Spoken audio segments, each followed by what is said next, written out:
spirituality. I am very, very happy and delighted to have all of you here today. It's a great honor and I'm very, very delighted. In fact, I can't stress my excitement about this book.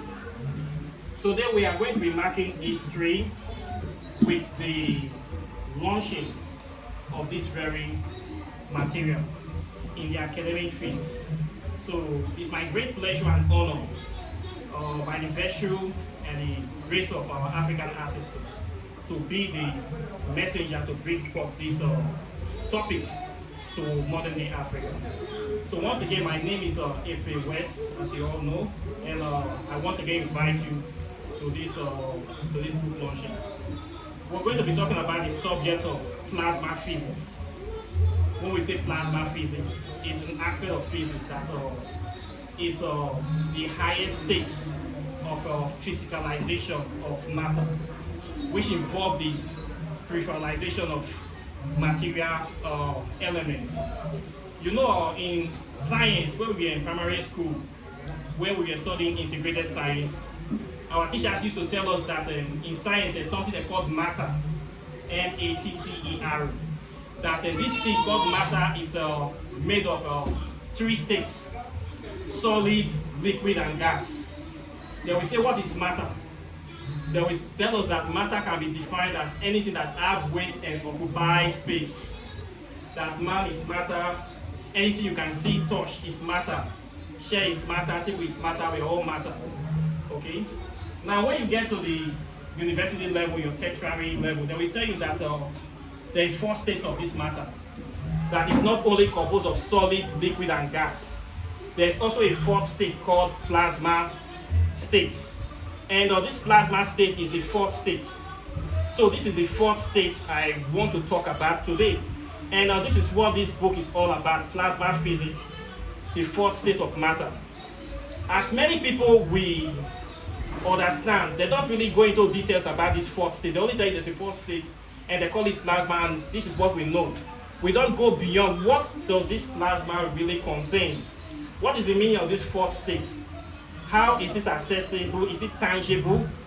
Is it even real? They don't tell you much.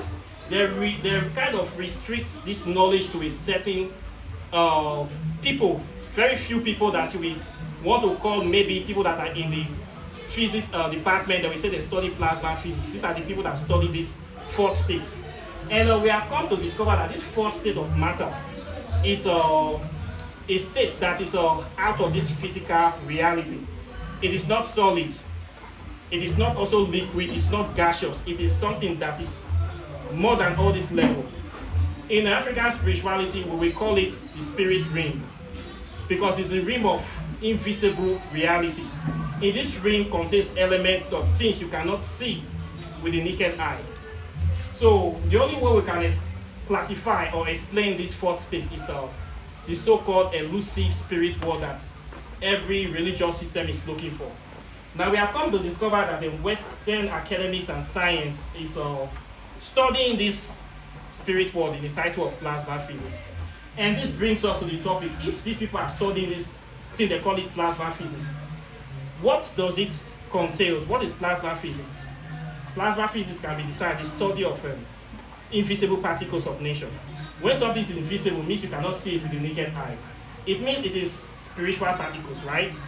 So the Western world actually studies what African spirituality is discussing under the title of plasma physics.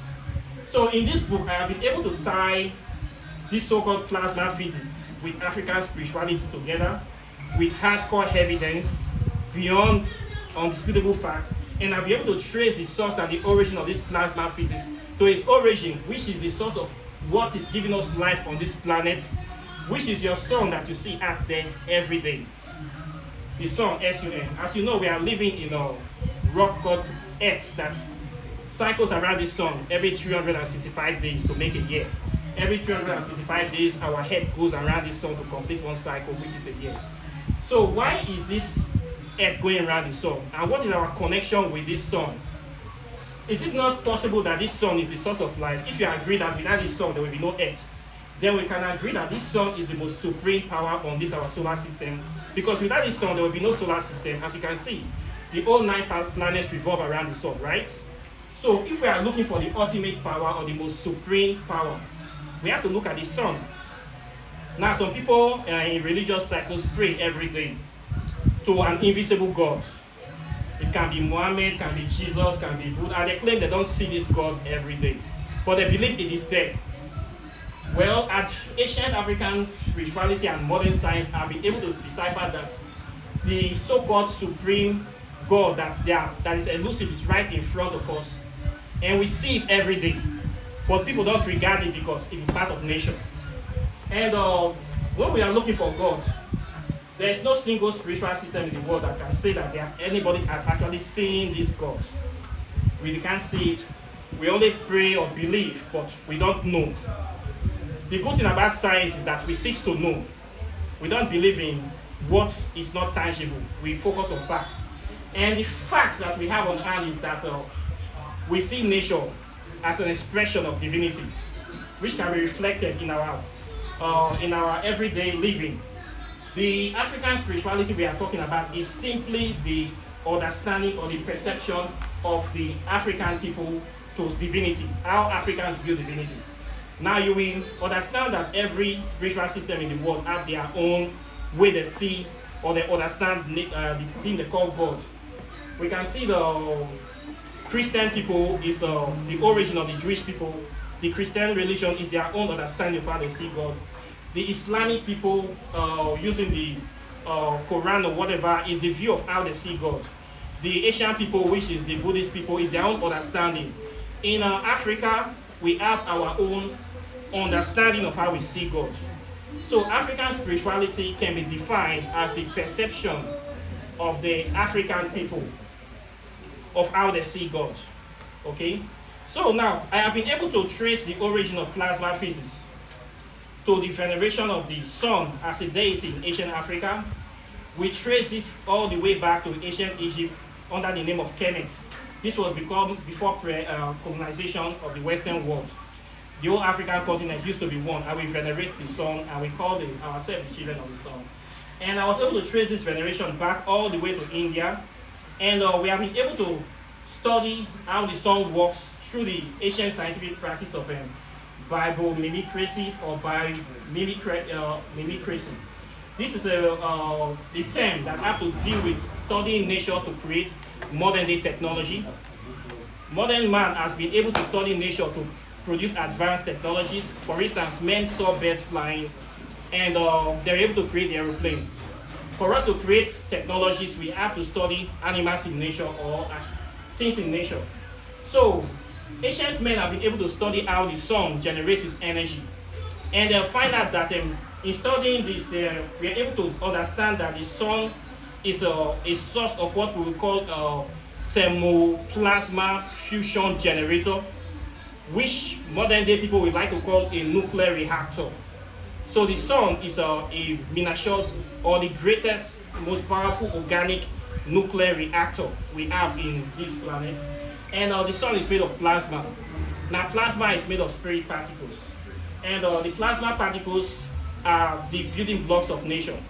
It revolves around, it's a kind of system that regenerates itself, whereby it can power itself forever, in the sense that it doesn't need refueling, it recycles its energy. Now, with that kind of process in place, we have this sun that is over billions of years shining in this earth, giving us life. So what Western scientists have been able to do so far is to mimic the process of how the sun generates its own energy to create what we call nuclear reactors or plasma fusion thermonuclear generators. So in this book, I was able to trace that origin and give you not only the origin and give you exact method and the exact system of how the sun generates its energy, which makes it possible for modern man to replicate this in modern day, to replicate it in modern day reality, and they were able to create these nuclear plants. So in the book, I covered extensive chapters on nuclear fusion, plasma fusion, and you're going to see the composition of elements that generates this energy, and I relate it all back to African spirituality, how ancient Africans has been able to access the astral realm and the plasma ring as well by venerating our African ancestors. By doing simple rites, you can access that plasma ring to be able to connect into that invisible reality to manifest whatever you wish for. So I was able to put in the keys in this book that makes it easily accessible for you to get this knowledge today in this book. And I was able to trace the actual way this process was enacted by taking references from modern day plasma physicists from Germany, from Russia, from America. As you know, we don't have any plasma nuclear fusion lab in Nigeria. So I have to bring those references from outside to give you what these people did. And you will see that these people actually study the sun to create that power, to replicate it in a physical form. So they have these nuclear plants and these weapons that they call mass destruction. It is all the sun that they study. So we Africans, we have studied this sun before. And we gave them this technology. But now we have forgotten it now. They say there's nothing new under the sun. So for us to be able to advance our science to be on par, we need to go back to this technology because the world is going to this direction. If you are familiar with modern day technologies now, you see people like Elon Musk, SpaceX, Virgin Atlantic, they are all building rockets to outer space. You will ask yourself, why are these people building all these rockets? It is because they have come to discover that the future of man does not lie alone on this planet. There are other planets that are empty, some of them are filled with life forms that man needs to make contact with. And for us to transcend this planet, we need to build systems that can take us there. This involves building engines that will run forever without refueling. And for us to create those kind of technology, we need a system like a plasma fusion and generator that will give us those power to create rockets or systems that can run forever. This is the future of mankind. So everybody is going into this technology right now, but you don't see Africa in anywhere. Most of our African people, many of them are still concerned with watching a premiership or doing something that is totally irrelevant. They're totally distracted from practicing African spirituality. We have the problem of religious indoctrination. We have the problem of government inefficiency. We have problems left, right, and center. We don't concentrate in practicing. And this book is written with the aim that modern day Africans, we have an interest in African spirituality. We want to understand how it is practiced. It is made of composed of science. Science and spirituality go together. So there's nothing scary about African spirituality. The problem is that it has been filled with a lot of superstitious belief and traditionality that is not taking us anywhere. If we can be able to separate this science from the tradition, we can be able to see the importance and benefits of the practice, and we can be able to use it to improve our life in so many ways. And for us Africans to be able to liberate ourselves from the shackles of mental slavery and neo-colonization, we need to take our practice seriously. We need to remove the last figment of mental slavery, which is religious indoctrination. Religious indoctrination prevents us from achieving our full potentials. By we claiming to be under the spell of a Western deity that has come to so-called give us salvation, we are limiting our potentialities in this planet. We are making ourselves second-class citizens. We are diminishing ourselves, and we are facilitating the rise of white supremacy in our cultures and tradition. So we need to take our spiritual practice very seriously, and we need to upgrade it. So the essence of me writing this book is to showcase African spirituality in a new light, like a revolution, kind of Sankofa, remembering or looking back to bring that ancient knowledge and applying it to modern day reality. So this book is filled with a lot of powerful topics that will give you the keys to open those gates of the plasma reality, to connect you back to ultimate divinity, and to empower you to be able to withstand the evils that we have in the society, which involve but not limited to our states, the third-class state we are in Nigeria, in Africa, as in religious indoctrination I formerly mentioned, and the role of the government in actually enslaving Africans. So we need to fight all this, and it's not about going to march, protests, fights, we need re-education.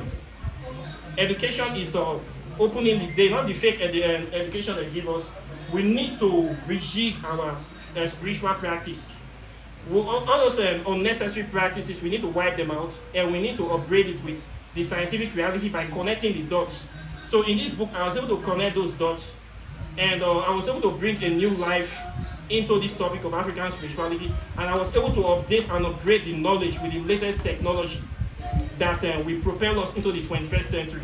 So people that will read this book, we have this knowledge, and the knowledge will transform their life. The knowledge is a physical reality. It will make you admire the sun. When you look at the sun, you don't never look at it the way it is before. You will understand that the so-called divinity, we see it every day. Some people have been praying for years, they never see what they pray to, but we wait there, we see waiting we they pray to. We know waiting they. You need to be noticed, not that they believe things. This is the essence of this. We need to take our own destiny into our own hands. We don't need to be believing people that will give us miracles. We need to be creating those miracles. So we need this knowledge. And this knowledge is power, as I say.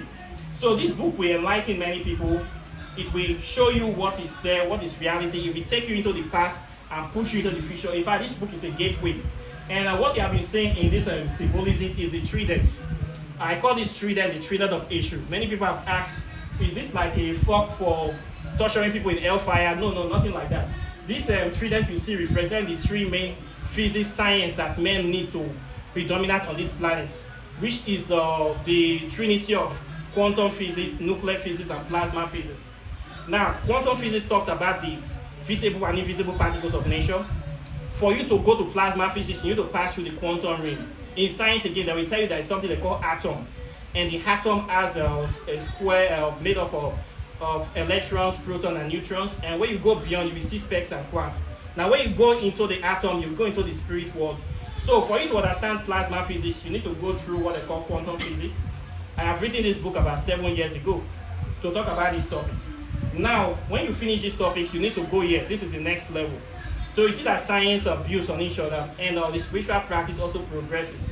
So this book will help people that have no idea about plasma physics before, because quantum physics is the gateway from the physical to the spiritual.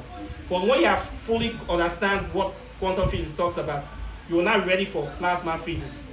Nuclear physics is the destructive aspect of plasma physics. It also generates power, but what we see people using it now is to build nuclear weapons to threaten their neighbor. We are not interested in that. We are interested in creating unlimited energy that we can use to move mankind to the next generation of galaxy or explorers. So plasma physics is for African people. When you see the Western world present this topic, they'll give you the impression that African people cannot be able to understand it. In fact, we don't have any university in Nigeria that study these topics. So it is left for us to dive into it. And our ancestors had this knowledge a long time ago. So the knowledge is here with you. You don't need to ignore it or neglect it, or don't let anybody threaten you out of it, because they don't want you to know it. The only reason why the Western world relegates African spirituality to the background is that they know that there is where you get your source of power that can be able to overthrow them or fight them. So they will tell you that African spirituality is fetish, it is evil, it is demonic. But meanwhile, they practice it under the topic of quantum physics and plasma physics. But meanwhile, you don't do all those things. You only pray and read the Bible or the Quran. They make you powerless. So as a result of that, the person will be like a caricature. Somebody that is an African, but the philosophy ideology is European, and that person cannot function effectively because they cannot know themselves to their full capacity. As a result of that, they will be operating, functioning as a diminutive level that will not make them live their full potential. This is the reason why Africa is the way it is.